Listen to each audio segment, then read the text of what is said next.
თქვენ, ქალბატონო, იცით ვის გავხართ? ჩემს პირველ ცოლს და შვილების დედას. თქვენც ისე მორცხვად და კრძალვით გახართ, როგორც მას ჩვევის, როდესაც მხედავს. დიახ, ხვეულით მებიაქვს მასაც.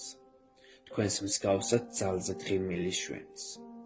ხშირად ვამბობდი ჩურჩულით მასთან, რომ მისი მსგავსი მინდოდა შვილი, რომ მის თვალებში ეტევა ღმერთი, რომ მიყვართ სამდი და უფრო მეტიც, რომ ის ამ ქვეყნად არსებობს ჩემთვის და რომ ის არის ამ ქვეყნად ღმერთიც.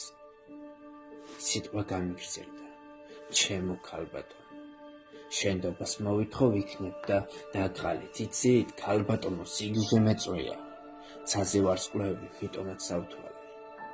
ლოყების სიძდლეს ვთხოვთ ნუ შეიმჩნევთ. ჩვევია, როდესაც ღმერთის წინ ჩერდები. აქედან პირდაპირ ტაძარში მივირბენ, რომ მუდამ გახსოვდეთ, ამას ვებედრებით. და ბოლოს მინდა, რომ ერთი რამ იცოდეთ, არასდროს მყოლია ცოლი და საცოლე, უბრალოდ მელექსით ან გიჟად მიცნობი, რომელსაც ქუჩაში წუთები დაუთ.